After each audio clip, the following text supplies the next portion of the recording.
مواصلات شروع سے انسان کی ضرورت رہی ہے۔ پہلے اس کام کے لیے خط دے کر قاصد بھیجے جاتے تھے۔ دور دراز تک پیغامات بھیجنے کے لیے 10-10 12 میل پر منزلیں بنی ہوئی تھیں، جہاں تازہ دم گھوڑے موجود ہوا کرتے تھے۔ گھڑ سوار خطوط کا تھیلا لے کر اگلی منزل کو جاتے اور وہاں موجود دوسرا گھڑ سوار اگلی منزل کو روانہ ہو جاتا تھا۔ اس طریقے سے سینکڑوں میل دوری تک کا خط پہنچائے جاتے تھے۔ اس سلسلے کے لیے ایک الگ محکمہ دیوان البرید کے نام سے قائم کیا گیا۔ بہت عرصے تک پیغام رسانی کا کام کبوتروں سے بھی لیا گیا۔ تاریخ کی کتابوں میں یہ بات بکثرت موجود ہے کہ مسلمان حکمرانوں نے پورے بلاد اسلامیہ کے لیے اس طریقہ کار کو استعمال کیا۔ جب سائنس کا دور شروع ہوا تو دوسرے تمام شعبوں کے ساتھ ساتھ مواصلات میں بھی بڑی ترقی ہوئی۔ گزشتہ صدی میں موٹر اور ریل ایجاد ہو گئی۔ اس کے بعد ڈاک بھی اسی کے ذریعے بھیجی جانے لگی۔ انہی برسوں میں ایک ایسا آلہ ایجاد ہو گیا جس نے موٹر اور ریل کی محتاجی بھی ختم کر دی۔ اس آلے کا نام ٹیلی گرافی تھا، جسے 1838 میں فنلے مورس نے ایجاد کیا۔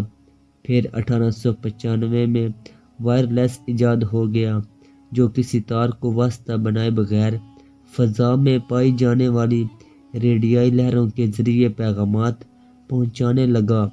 وائرلیس کی ایجاد کا اصول یہ ہے کہ سورج سے نکلنے والی 3 قسم کی لہروں میں ایک قسم برقی مقناطیسی لہریں جو ریڈیائی بھی کہلاتی ہیں، جبکہ بقیہ لہریں روشنی اور حرارت ہیں۔ فضا کی طرح پانی کی لہروں میں بھی 2 طرح کی لہریں ہوتی ہیں۔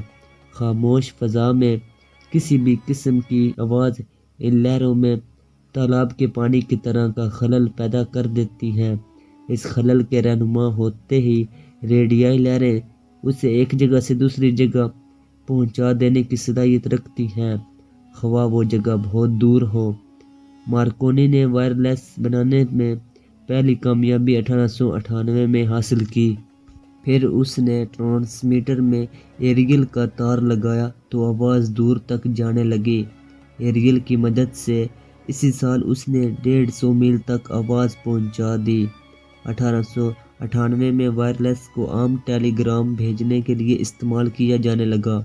دنیا کا پہلا تار 27 مارچ 1899 کو اٹلی سے فرانس بھیجا گیا۔ بحیرہ اوقیانوس کے اس پار پہلا پیغام 27 نومبر 1901 کو بھیجا گیا۔ 3 سال بعد 1904 میں ایک انگریز سائنسدان ڈاکٹر فلیمنگ نے وائرلیس کے لیے والو ایجاد کیا، جس سے وائرلیس کی کارکردگی بہت بہتر ہو گئی۔ ریڈیو ایجاد تو بلا شبہ مارکونی نے ہی کیا، مگر ریڈیائی لہروں کو دریافت کرنے والا کوئی اور تھا۔ اس کا نام ہرٹز تھا۔ ایک انگریز ماہر طبیعیات میکس ویل نے ایک عرصہ قبل محض اپنے نظریے کے زور پر ریڈیائی لہروں کی پیش گوئی کر دی تھی۔ والو کی ایجاد کے بعد اس سے ایک بہتر چیز ایجاد ہوئی جس کا نام ٹرانسٹر تھا۔ اسے جون 1948 میں 2 امریکی سائنسدانوں بالڈوین اور برٹین نے ایجاد کیا۔ مواصلات کے لیے ریڈیو سے بھی بہتر چیز ٹیلی ویژن ہے۔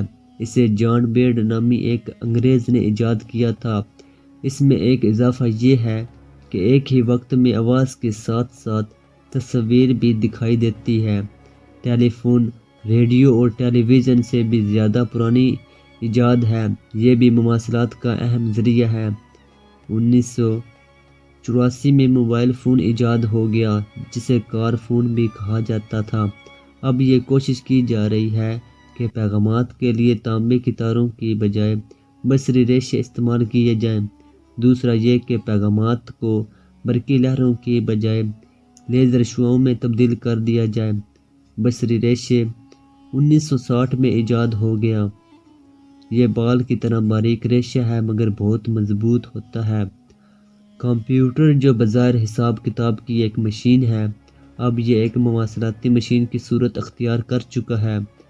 اس کے ذریعے اب حساب و کتاب یا کسی اور قسم کی معلومات پل بھر میں دور دور تک پہنچائی جا سکتی ہے۔ ٹیلی فیکس جیسے مختصر فیکس کہا جاتا ہے مواصلات کا وہ نظام ہے جو کسی بھیجنے والے کے خط کی فوٹو کاپی تیار کر کے چند منٹوں میں پانے والے کے ہاتھ میں پہنچا دیتا ہے۔ اس کا ایک فائدہ یہ بھی ہے کہ اگر خط پانے والا بھیجنے والے کی تحریر کو پہچانتا ہے تو وہ خط دیکھ کر حتمی رائے قائم کر سکتا ہے کہ یہ خط اصلی ہے یا نقلی۔ مستقل قریب ہے ان سے بھی بڑی ایجادات کی خوشخبریاں دے رہا ہے کہ 21ویں صدی کے آتے آتے مواصلات پر پیغام بھیجنے والے کی تصویر دکھائی دینے لگے گی، وہ اسی وقت کمپیوٹر میں محفوظ بھی کر لی جائے گی۔ مستقبل قریب ان سے بھی بڑی ایجادات کی خوشخبریاں دے رہا ہے کہ 21ویں صدی کے آتے آتے مواصلات پر پیغام بھیجنے والے کی تصویر دکھائی دینے لگے گی، وہ اسی وقت کمپیوٹر میں محفوظ بھی کر لی جائے گی۔ الحمدللہ یہ سب کچھ ہو رہا ہے۔